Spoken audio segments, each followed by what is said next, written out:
দর্শক ৪৭তম বিসিএস লিখিত পরীক্ষা পেছানোর দাবিতে শাহবাগে বিক্ষোভ করেছেন চাকরি প্রত্যাশীরা। সেখানে আছেন সহকর্মী শেখর আজাদ। আমরা সরাসরি তার সঙ্গে যুক্ত হচ্ছি। শেখর, এর আগে একবার আমরা দেখেছি যে ঝামেলা হয়েছে বা আক্রমণ করা হয়েছে তাদের উপরে, এখন সেখানে কি অবস্থা?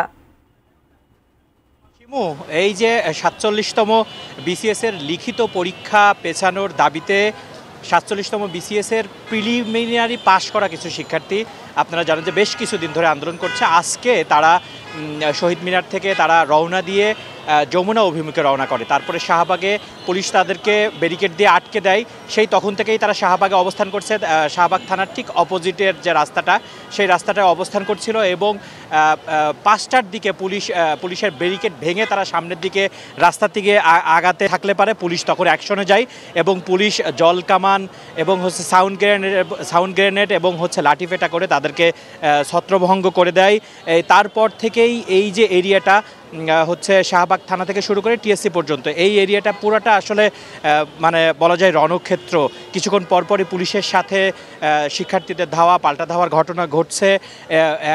এখন এসে কিছুটা শান্ত হয়েছে, কিন্তু তারপরেও এখনো কিন্তু মুখোমুখি অবস্থান। ৩২ ইঞ্চি জেভিকো টিভি এখন মাত্র ১৫,০০০ টাকায়, সাথে পাচ্ছেন ৩ বছরের প্যানেল ওয়ারেন্টি। যে শিক্ষার্থীদের এবং হচ্ছে পুলিশের যে ব্যারিকেড দিয়ে রেখেছে তাদের যে মুখোমুখি অবস্থান, সেই মুখোমুখি অবস্থান কিন্তু এখনও রয়েছে। আপনারা জানেন যে ৪৭তম বিসিএস এর লিখিত পরীক্ষা অনুষ্ঠিত হবে, যে ডেট ঘোষণা করা হয়েছে সেটা আগামী পরশু অর্থাৎ ২৭ নভেম্বর।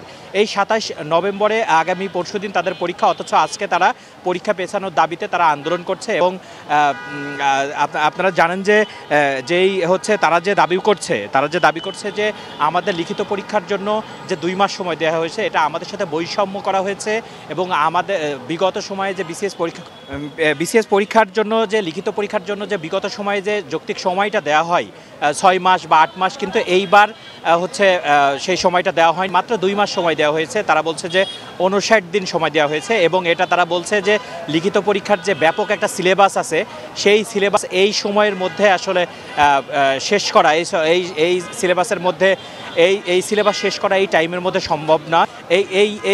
এই হচ্ছে দাবি নিয়ে তারা হচ্ছে আন্দোলন করে আসছে। বেশ কিছুদিন যাবৎ তারা শহীদ মিনারে অনশন করেছে এবং আজকে তারা শহীদ মিনার থেকে যমুনা অভিমুখে রওনা করলে পারে শাহবাগে এসে পুলিশ তাদেরকে ব্যারিকেড দিয়ে রাখে এবং সেখানেই তারা টায়ার জ্বালিয়ে তারপরে স্লোগান দিয়ে তারা এখানে অবস্থান করছিল এবং তারা হচ্ছে বিভিন্ন ধরনের স্লোগান দিয়ে তারা আন্দোলন করছিল এবং 4:45টার দিকে তারা ব্যারিকেড ভেঙে তারা সামনের দিকে আগানোর চেষ্টা করলে পুলিশ তাদের উপর অ্যাকশন নেয়, জল কামান মেরে তাদেরকে ছত্রভঙ্গ করে এবং হচ্ছে তারপর থেকে আমরা দেখেছি দফায় দফায় সংঘর্ষ হচ্ছে এবং এখনও মুখোমুখি অবস্থান করছে।